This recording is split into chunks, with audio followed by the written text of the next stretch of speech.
Now let us start with what exactly is a flat file. A flat file is nothing but a file that contains data which doesn't have any hierarchy or any external linkages. Now flat files contain human readable characters, and these are very useful while reading the data. Now you do not have fixed width with fields or some other structures. The structures that you have in flat files, for example CSV files, can be easily programmed by some other language, right? So for example, you are using Python to read data from Excel files, CSV files, then you know that the CSV files are comma separated files. What that means is that every field in this particular file is delimited by a comma. So imagine you have this particular CSV file where you have columns, the first column being customer ID and then a customer name, and these fields are separated by a single comma that you see over here. So let's say customer ID is 1001 and customer name is Avi.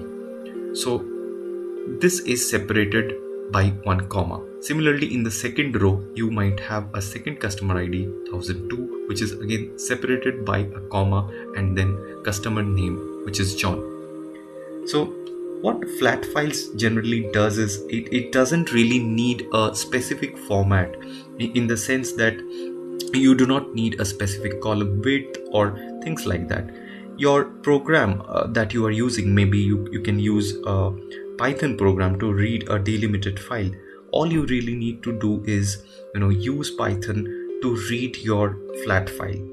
Now flat files comes with a lot of advantages and disadvantages also. So the most important advantage of flat file is that it's manageable and pretty straightforward to use, because flat files gives you the data in a human readable format, which is not only helpful in creating the file with the text editor, but also you could look at any inconsistencies directly at a glance, unless it's a very huge file, right?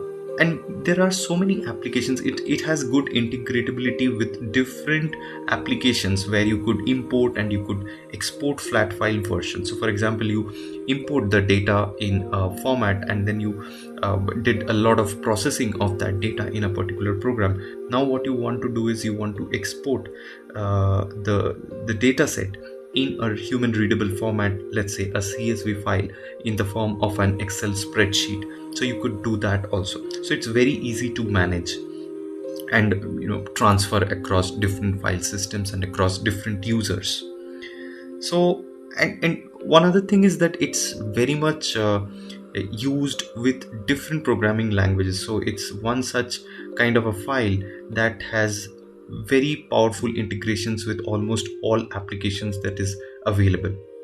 However, there are certain disadvantages of flat files, right? Now if you're looking or thinking about data that is really large, although it's still human readable, but definitely you cannot really take a glance to understand or point out any inconsistencies. You really are not able to maybe edit them or look at specific areas of problems that really might be there in that particular flat file.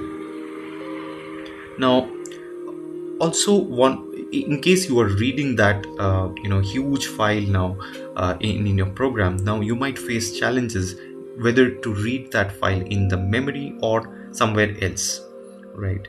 And you also need to create explicitly the relationships between different parts of your data, right? And all of these needs to be explicitly coded in the application program within the syntax that you're using.